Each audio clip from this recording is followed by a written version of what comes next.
Middle East tensions are increasing quicker than planned. In the coming days, top Israeli Defense Forces leaders expect the Gaza Strip situation to intensify. Hamas has fired nearly 7,400 rockets against Israel since October 7. Israeli leaders have often promised to defeat Hamas. The IDF struck many Gaza Hamas targets. Israeli artillery, tanks, fighter jets, and drones demolish Hamas-controlled Gaza Strip sites in UAV footage. Israeli bombs hit automobiles and Hamas hideouts underneath.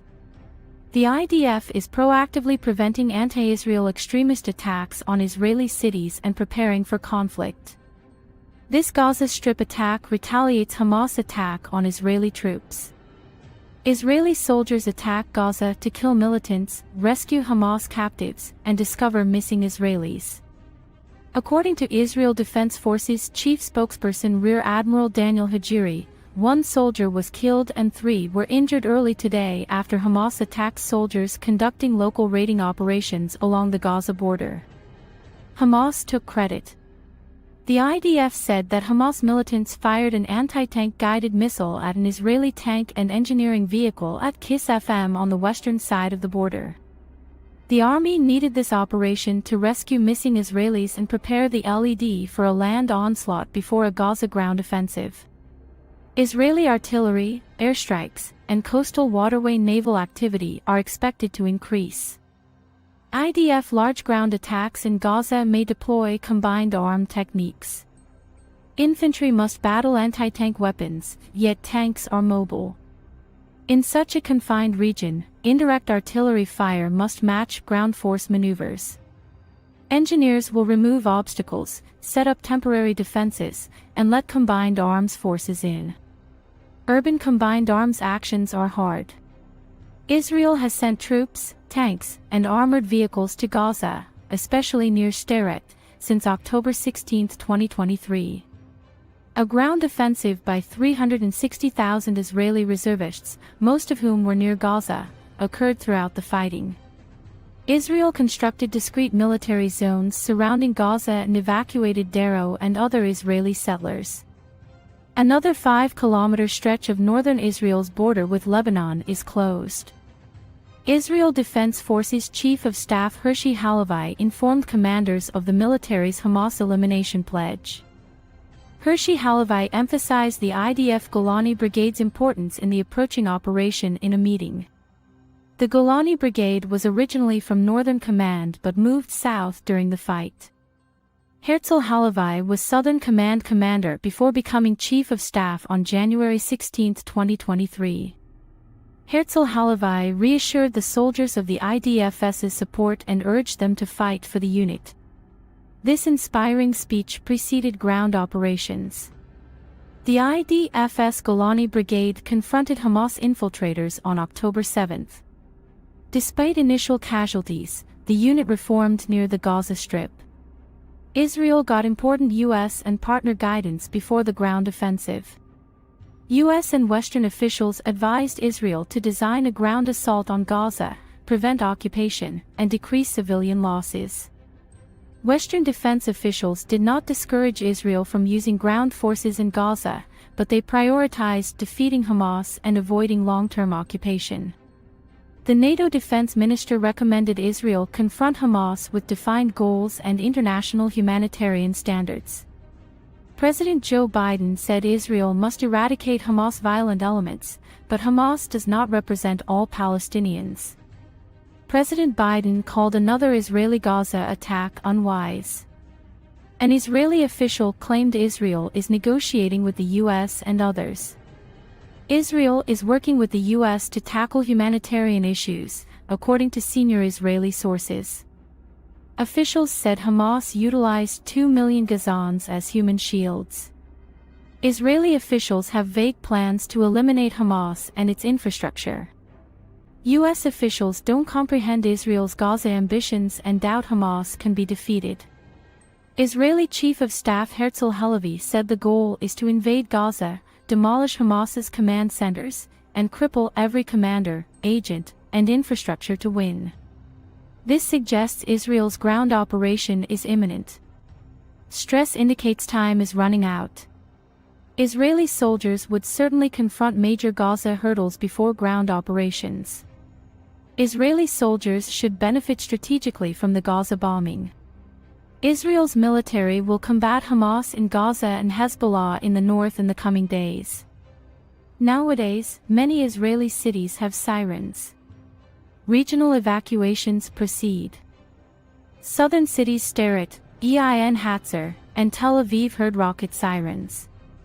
Israeli drones bombed hundreds of Hamas and Hezbollah targets today. The IDF fired rocket launchers into Israel in real time using drones. In recent days, Israeli drones have stopped hundreds of terrorists, prevented infiltration, and attacked enemy targets with other security forces. Over 100 Gazan operational targets were attacked overnight, including underground facilities, weapons storage, and dozens of command stations. Israel crippled Hamas offense and leadership. However, Hezbollah's northern threat persists. Following the U.S., Iraqi Hezbollah spokesman Jafar Hussein declared war on Israel, starting missile attacks in northern Israel. President Joe Biden visited northern Israel and Tel Aviv, where Hezbollah rockets were launched. Israel hit back with artillery. Kiryat Mona residents in northern Israel were evacuated. Hezbollah terrorizes the city near Lebanon. The city lies near the Mechular Israeli border post. Hezbollah bombed Israeli border installations recently. After Lebanon attacked and Iraq declared war, Israel's defense minister warned Hezbollah. Hezbollah challenges Israel and the IDF by deploying its fighters defensively. Gallan claimed IDF strength. "We are vigilant for Hezbollah assaults. It should show Gaza City photos pre-war." Hezbollah's declaration of war on Israel has exacerbated the conflict.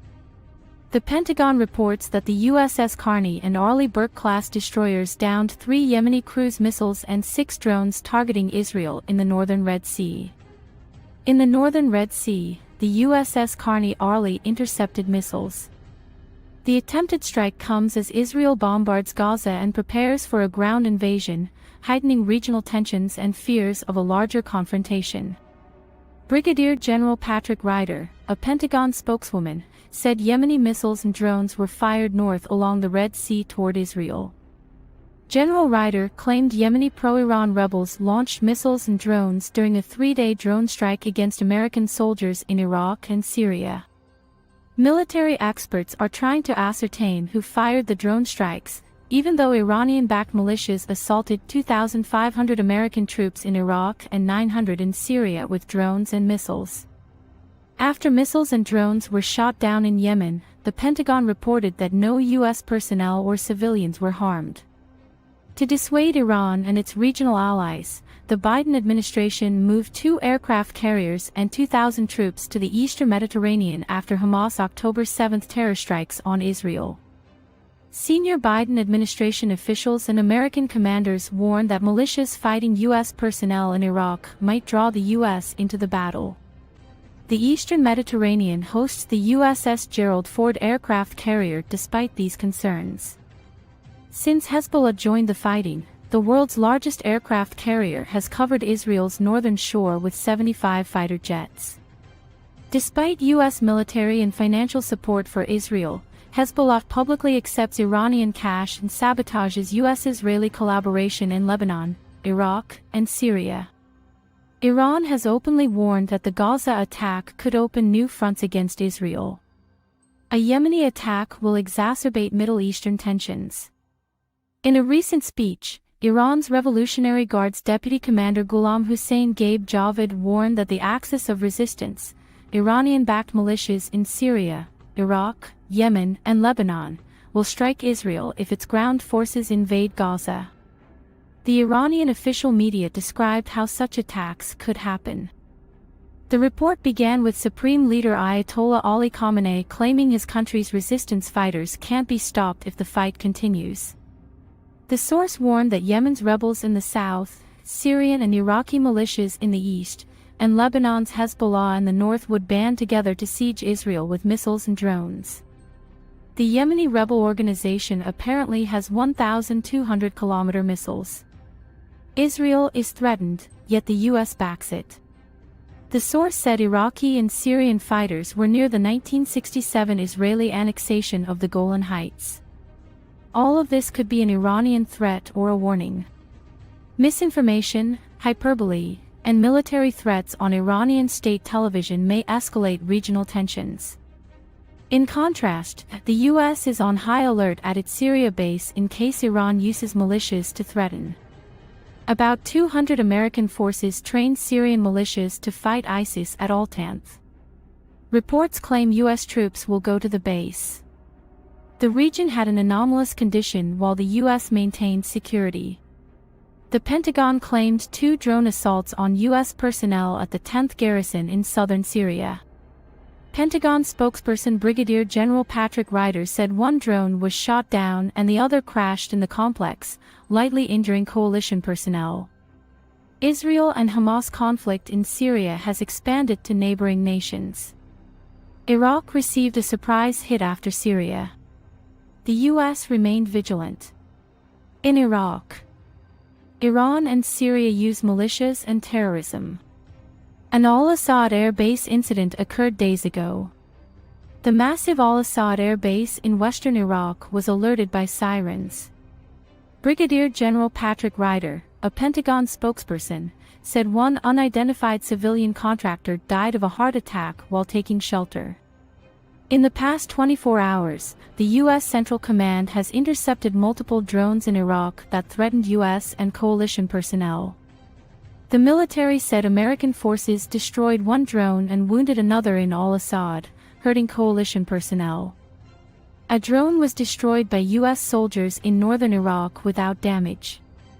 Some social media users reported more drone assaults in Syria late in the day after the eye was destroyed, but General Ryder said this was an increase in Iraq and Syria drone activity. He said Bashir Air Base drone raids in northern Iraq were halted. The attempted strikes by Iranian-backed troops boosted their Middle East efforts against Israeli-U.S. cooperation. The Pentagon worries that cruise missiles and drones may foment unrest and drive U.S. troops into war. The U.S. and Israel fight Iranian-backed Hamas and Hezbollah for one reason: to defend Zion at all costs.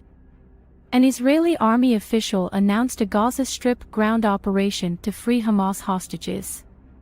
Israel has dozens of tanks in southern Gaza. Israeli tanks at the border indicated their military presence, as they intended to infiltrate by land. Yoav Gallant, Israeli defense minister, says the last Gaza Strip ground campaign may last months. Israeli commandos bombarded Hamas in Gaza with tanks without declaring war. As hostage negotiations continue, regional tactical actions precede the ground operation. The Pentagon says a U.S. warship downed 3 Yemeni rockets.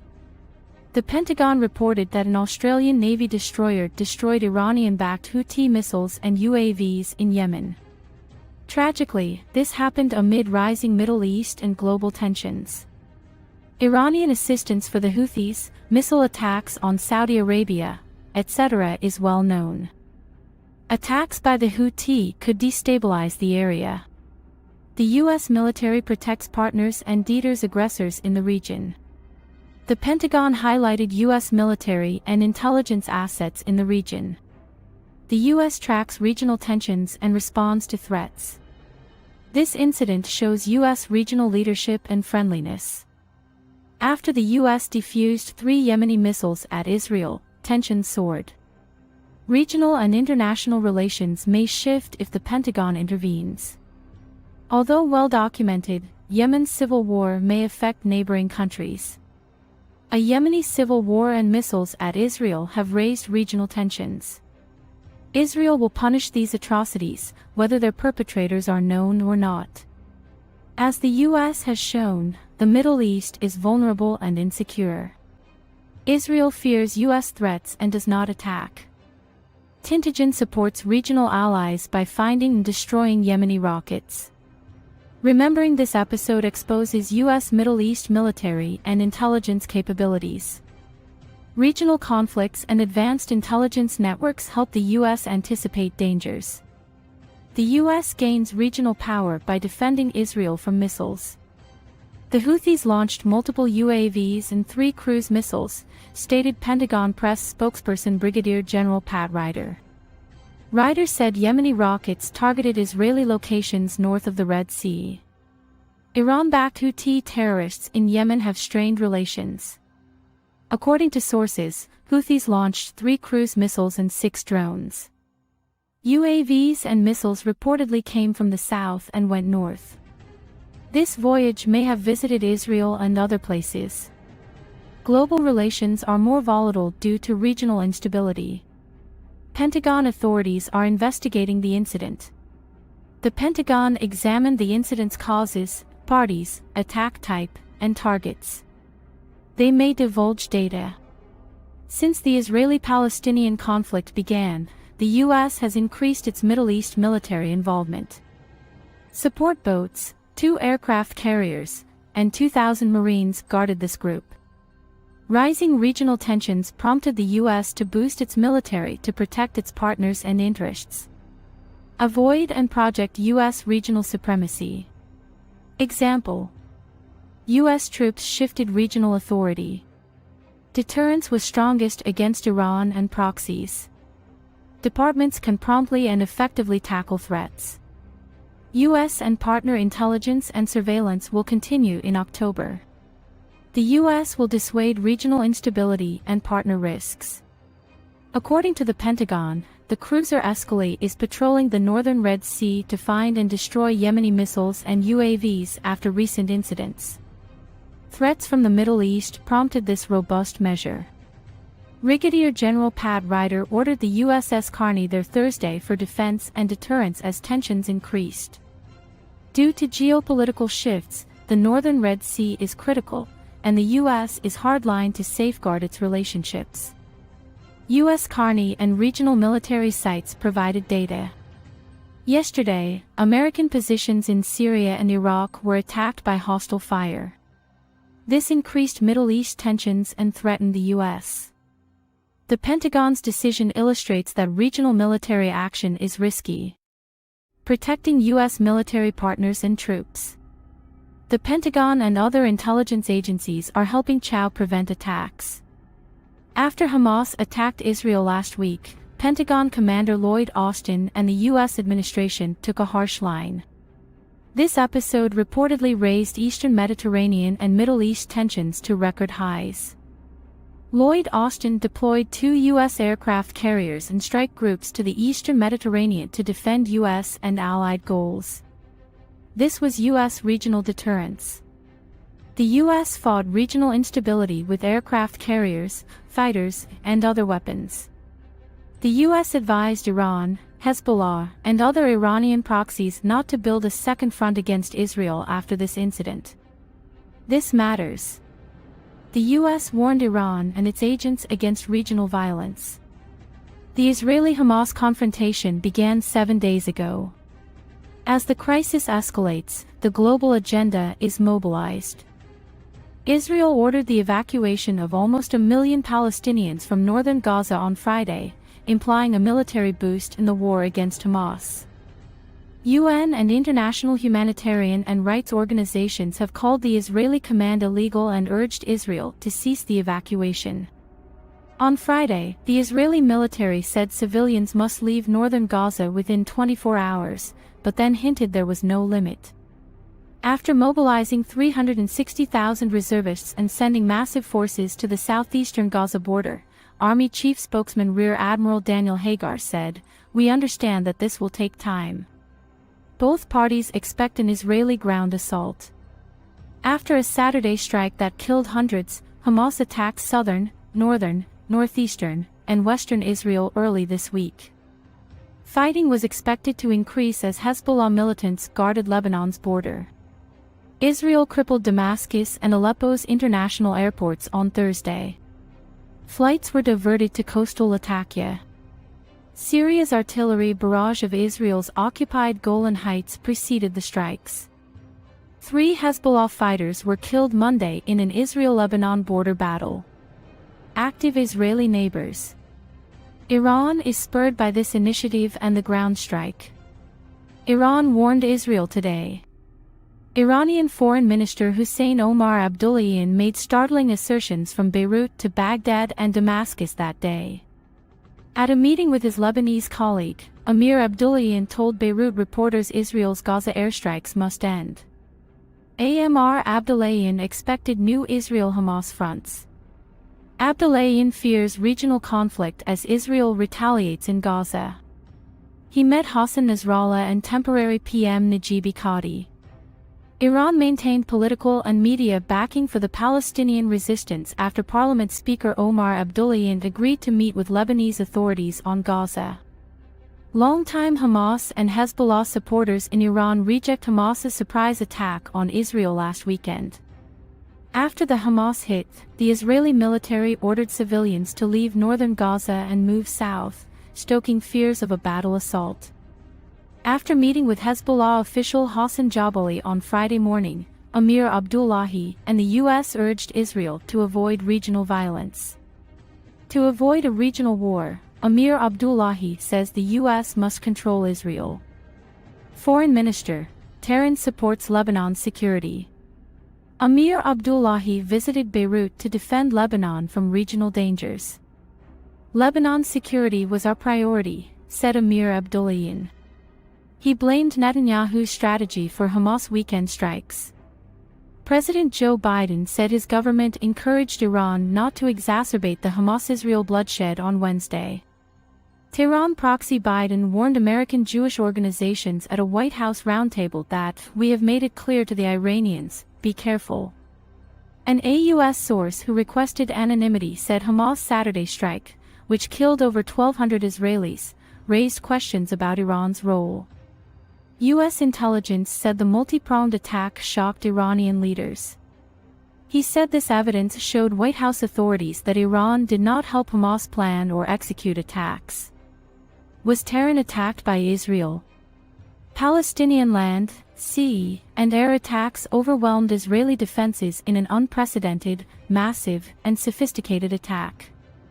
This strike required lengthy planning, raising questions about whether Hamas could have done it alone and whether Iran was involved.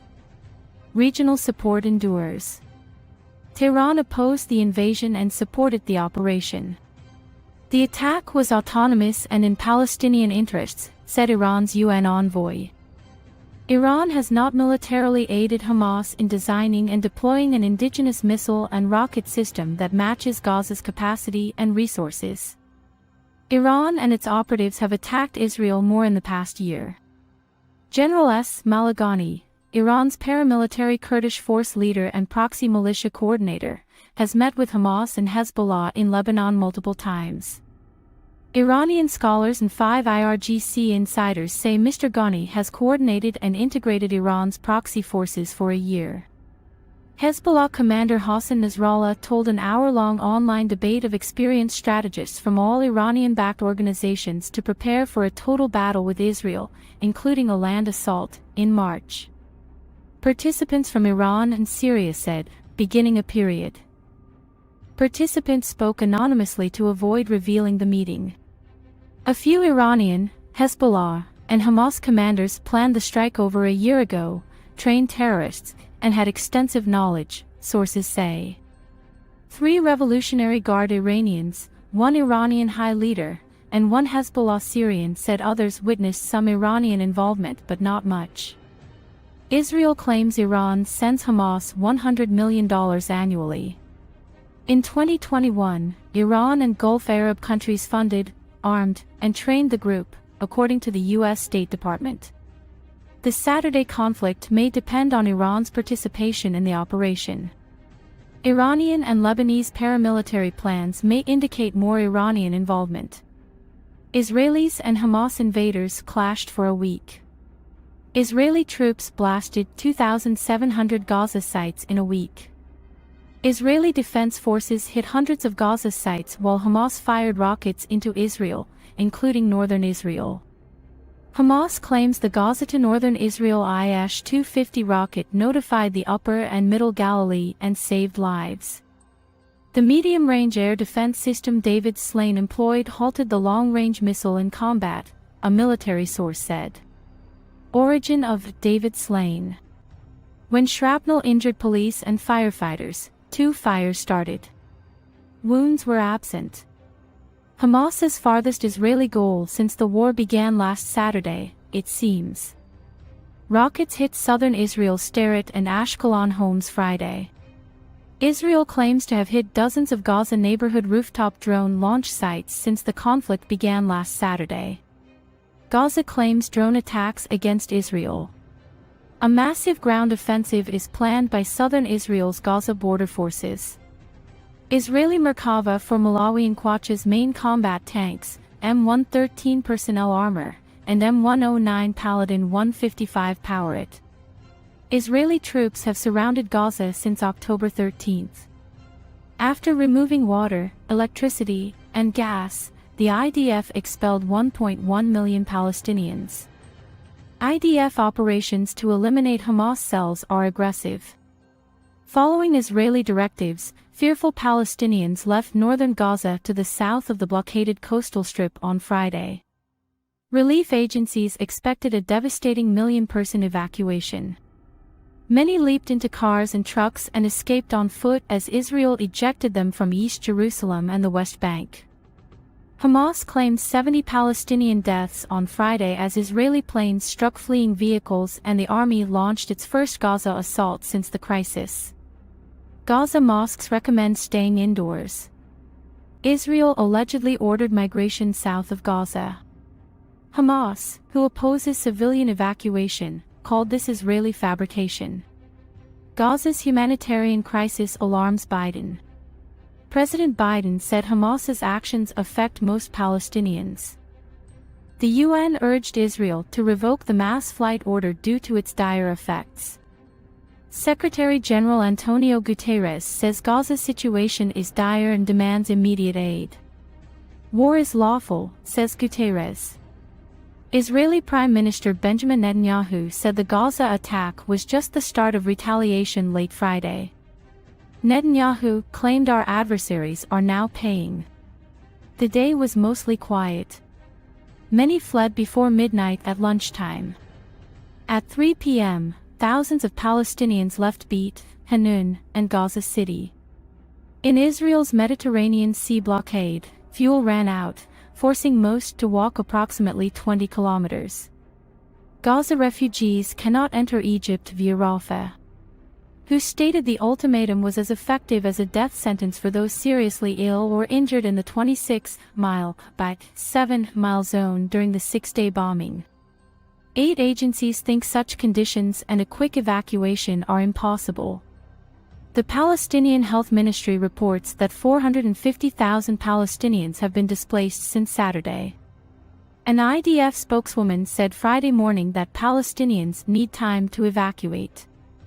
After 1,300 people were killed in Israel's 9/11s, Israel launched its largest airstrikes on Gaza, mobilized 360,000 reservists, and massed tank convoys at the border to prepare for a months-long ground offensive.